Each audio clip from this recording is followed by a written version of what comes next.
Hey guys, and welcome back to the channel. We've got an absolute cracker to preview today.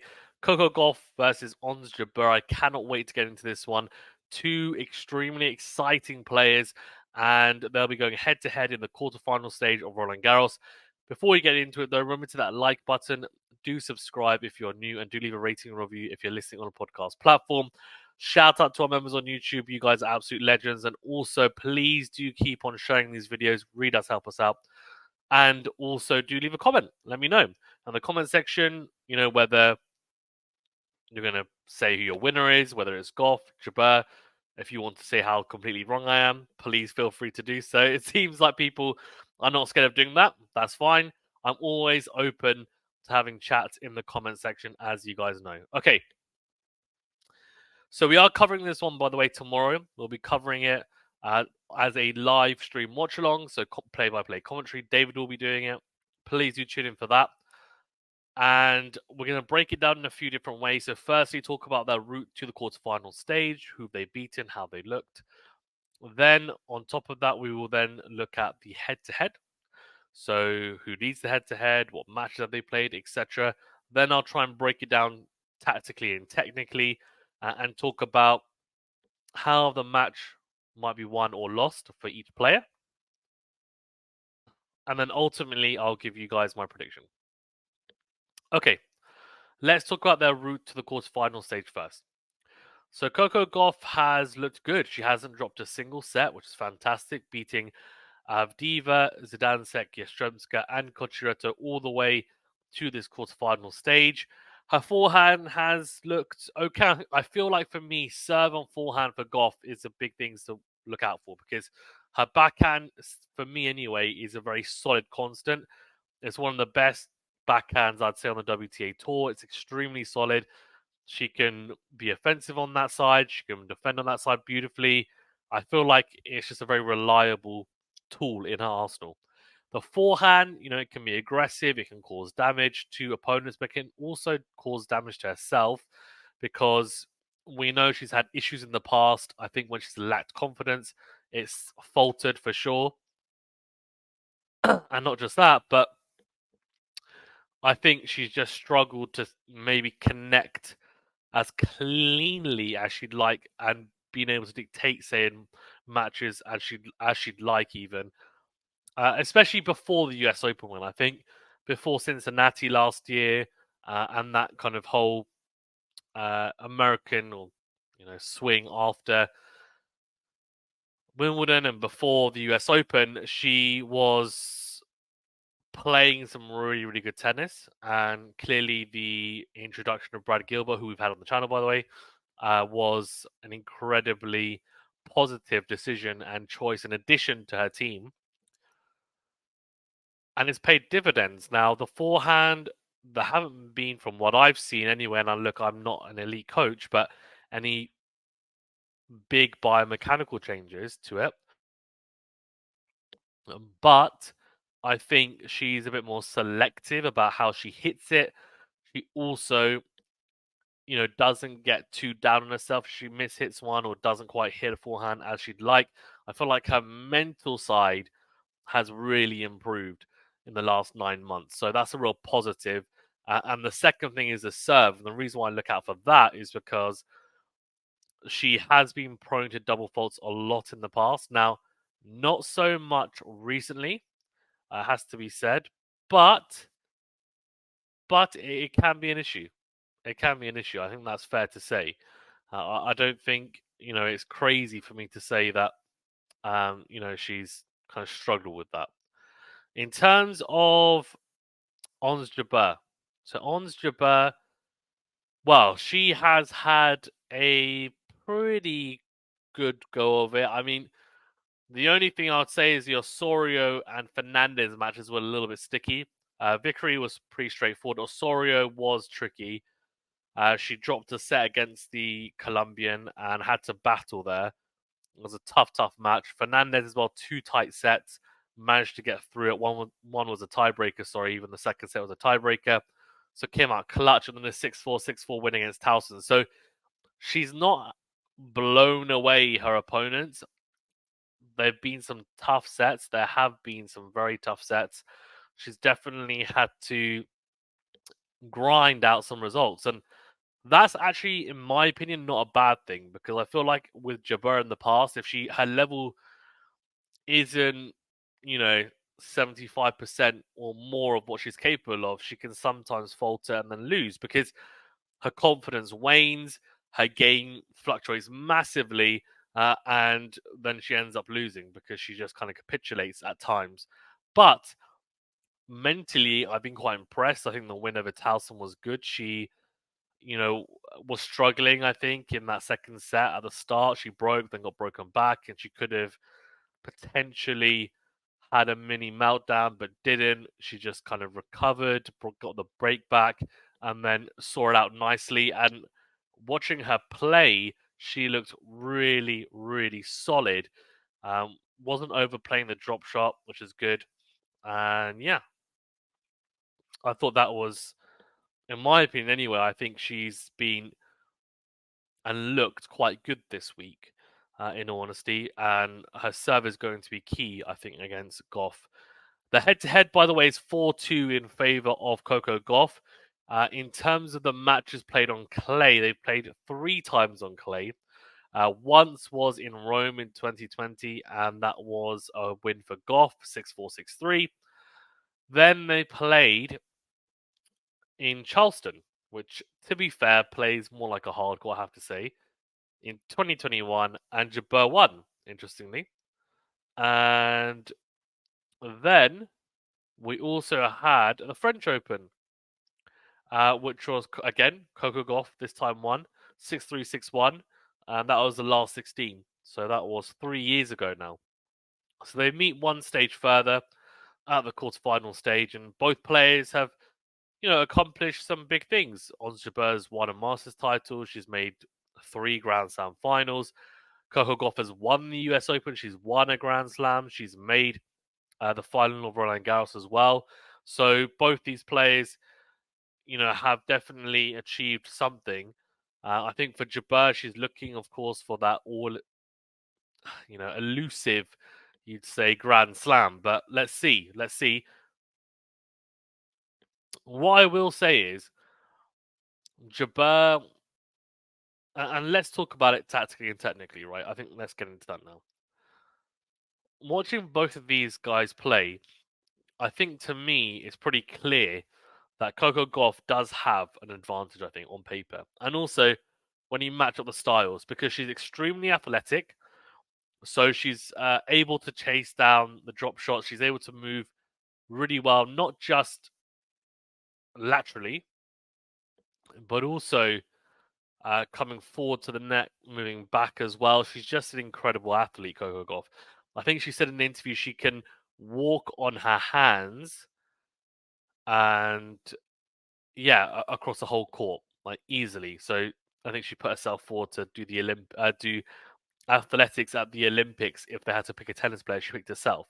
That's how confident she is in her own athleticism, and she's super quick, great on the defense, and she's got incredible quality as well in her defense. It's just not lobbing up the ball. She's got really good tennis IQ, and that does trouble Jabeur, who tends to play a pretty attacking game, likes to hit drop shots, come to the net when she can, dictating the point, go line early. That is Jabeur's game, right? And Coco Gauff, generally speaking, defensively is very, very good.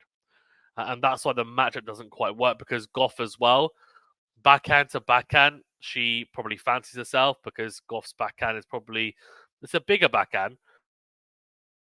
Well, is it bigger? Yeah, I think it is. It's more of a clay backhand, I'd say. Definitely a lot more topspin. It's a heavier backhand, let's say. Maybe not bigger. Whereas Jabeur, I think her backhand down the line is phenomenal. It's really good. But in the cross-court exchanges, she probably gets stuck a little bit. And Gauff's stronger side, I would say, is the backhand. Now, Jabeur's forehand has been firing really well this week so far, from what I've seen, for the most part anyway. Coco Gauff's forehand has not looked incredible, but it also hasn't faltered much. So I feel like that's where we're going to get a really interesting matchup. And I will talk to you now about how I think I'm going to talk about how Ons Jabeur should approach this match if she wants to win, in my opinion, anyway. So, in my opinion, what Ons Jabeur needs to do to win this match against Coco Gauff, she has to firstly serve well. And when I mean serve well, I don't mean just, okay, make X amount of first serves in. She needs to hit her lines. She has to hit her lines, hit her spots. And I saw her do it against Clara Towson, and I was really impressed. She hit quite a few aces in the first set alone. I think she only hit in the first set alone. She hit 5 aces in that first set against Clara Towson, and she needs to do something similar against Gauff. Now Towson is not as good a returner as Gauff, who's one of the best on tour. She's also not quite as athletic as Gauff as well. She's a big hitter, Towson. But if Jabeur wants to have a chance, and I do think in her service games she can be very vulnerable to getting broken, she needs to make sure that she avoids that against Gauff because she'll be in trouble otherwise. Gauff's serve can also be a little bit fragile, but I feel like generally speaking, if I was to pick, okay, who do I think is more likely to hold serve, Gauff or Jabeur? I'd pick Gauff because her serve is one is bigger than Jabeur's, but two, I feel like in her service games as well, she's just a lot more solid in and behind it even for that +1. But one thing that Jabeur's been doing quite well, and I've seen this week, is being able to dictate with the forehand after the serve. The serve forehand combination is going to be key for Jabeur. And she needs to be brave, I think, in this matchup because there's no point playing percentage tennis or really high percentage tennis against Gauff. And, if they get into long exchanges, most likely Gauff is going to grind it out and win. Jabeur needs to make sure that she's making Gauff feel uncomfortable. And there's a few ways she can do it. One, by hitting a spot, as I said, on serve, which is really important because, look, if you're hitting a serve, a slice serve out wide on the juice side, and you clip the tram line, no one's going to return that. Doesn't matter how good you are, how athletic you are, unless you start camping in the corner, and then that's fine. You just go down the tee. So Jabeur just needs to make sure she's hitting her spots, to make sure she's on the front foot from the very start of those exchanges. And for me, the key for her is going to be her forehand because in the forehand to forehand exchanges, she should have some success against Gauff. Gauff might drop a few short, and then that's when Jabeur has to make a decision. She has three options. She can either go down the line, but if she goes down the line, she has to make sure that Gauff doesn't have an easy backhand to hit cross court because then she gets caught into the backhand to backhand exchange, which is exactly what she doesn't want. And also, we know that Gauff is very good on the run on the backhand side, going big cross court. So that's option number one. So if she goes down the line, it has to be with depth or pace or width, or all three even, to make sure that either it's a winner or it's a forced error, or she has an easy put away because it's a short ball that she ends up getting in the end. Her second option is, right, if she gets that shorter ball, is to go drop shot. Now we know Ons Jabeur loves a drop shot. She has to be selective though, because Coco Gauff, especially in their match at the French Open or Roland Garros 3 years ago, she was chasing them down for fun and just putting them away. So if Jabeur's going to play it, she has to be one, I think, selective and choose the right times when she's going to play it. But two, she needs to vary it. And that sounds very strange to say, but making sure she's not always drop shotting the same side, whether it's down the line or cross court. And also maybe being a bit smarter with it. So if she hits a drop shot, what's she going to do in behind it? Because normally she's quite good. She comes forward to the net, which is exactly what Tsitsipas tends to do as well. Tries to close the angle. She can do that. Maybe sometimes she stays back though on the baseline as well, depending on how she's hit the drop shot, how she anticipates the opponent coming forward. The third option is she goes cross court. Now she can go cross court. Now, if she gets that shorter ball though, in the forehand to forehand, then what she needs to do is then find an angle cross court. Find a good angle to drag out Coco, and then Coco can do one or two things. She can either go big down the line, right? Which, okay, she goes for a Hail Mary down the line. She hits a winner. Fine. You just say too good. Or she goes down the line, and most likely Jabeur's covered that, and Jabeur has an easy backhand into the open court, cross court, and even someone as quick as Coco probably won't be able to get that back.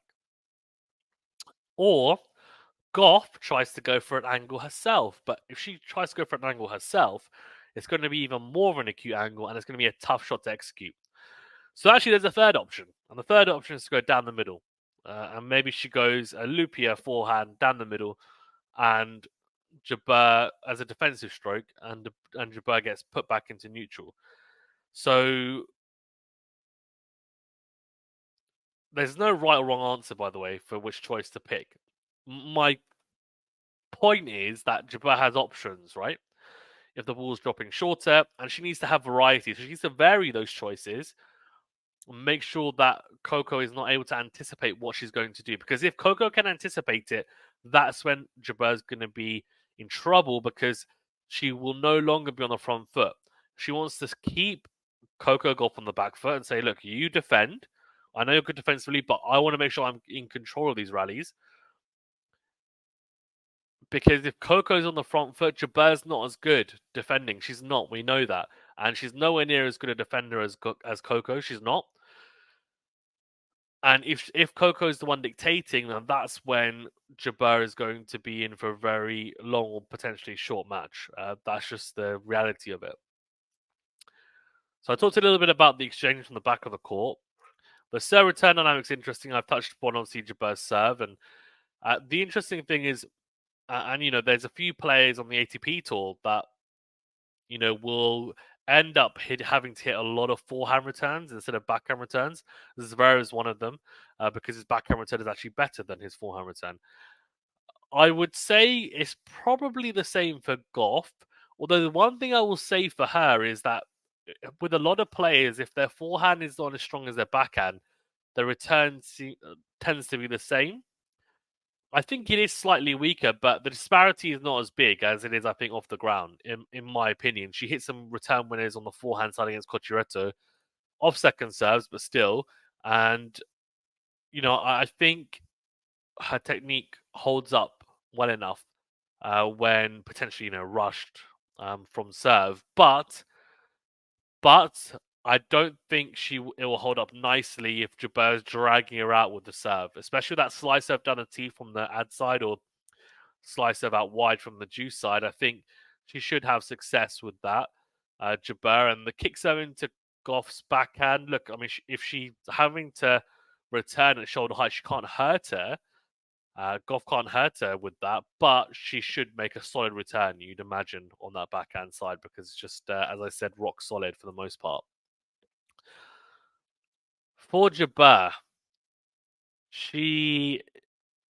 look, I mean, Jabeur's an interesting one when it comes to returns because you'll see her drop shot the second serve sometimes on return, which is just crazy. And sometimes it'll work and it looks phenomenal. Sometimes it doesn't. And it just looks really, really silly. But I don't think she'll be doing that against Coco. She's just too athletic. It would be a silly, in my opinion, choice to make. But she needs to be a bit brave, I think. And I think especially if she's going to get a lot of backhand returns, if she can go line and she's comfortable going line and she can make a lot of those returns into the forehand of Coco, do it. Do it. I think it's a good choice. And that it gives her potentially an opportunity because Coco is probably not going to go with her first forehand after her serve. She's probably not going to go down the line unless it's a shorter ball. She's not.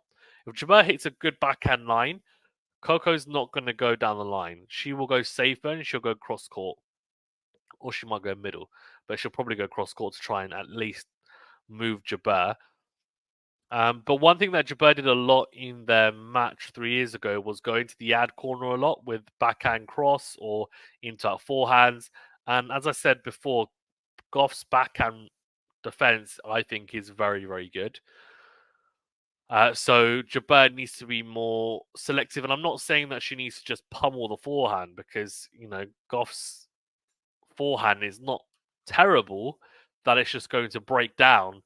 If there's constant, pressure on it, she will be able to open up and Also, sometimes what happens is when you go to a weakness too early, most of the time it's the wrong choice because you end up getting hurt because the quality going into that weakness is not good enough. And I think for Jabeur even, she needs to change direction first, going line, especially on the backhand side. But she needs to be selective about when she does it. And that means as soon as she gets a ball where she feels she can move inside the baseline, that's the chance to do it. That's the time to do it, even to come forward. And the other thing is going to be net play. Now, Goff is very good at passing people. As I said, because she's very athletic, she's got good balance as well. So when Jabeur comes forward, she needs to be clinical with her net play. So the volley's got to be deeper into a corner, or it's got to be a drop volley, but a good drop volley. Any volleys that are in no man's land are going to get punished. And look, even if they're deep volleys, Goff might get there, hit a sliding backhand down the line to pass her, and you just say, fine, too good. That might happen. But more often than not, Jabeur should win the point. She's got great hands, so she should utilize it. And to be fair, so does Goff, by the way. Goff at the net is very, very good. Not everyone knows that, but they should. They should know that because she's very, very good at the net. And she also might come forward. And if she comes forward, Jabeur will struggle. She'll definitely struggle on the back foot in those moments. So look, I think in terms of probability, it's probably a 65-35 split in favor of Goff, I think, in all honesty.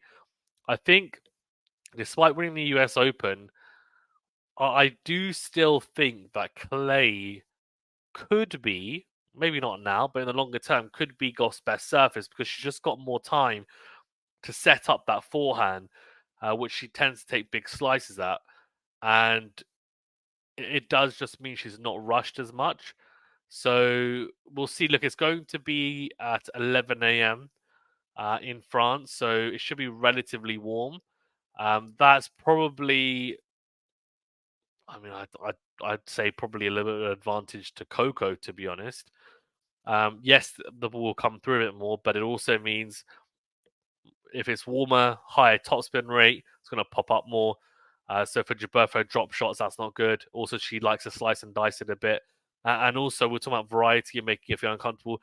If Jabeur wants to slice and dice it, especially on the backhand side, hitting that backhand slice is going to be really, really crucial. She needs to hit that backhand slice, but it's got to be a backhand slice with a reason.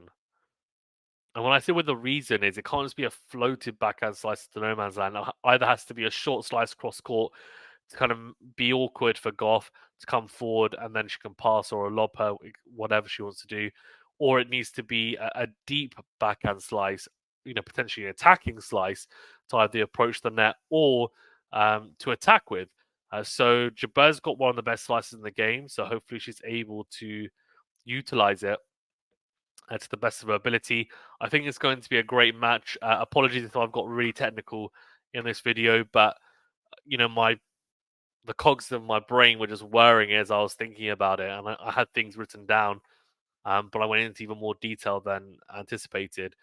Thank you so much for watching. Please do remember to tune into the live watch along tomorrow. David will be covering it, play-by-play commentary. We will see you guys very, very soon. Thank you very much.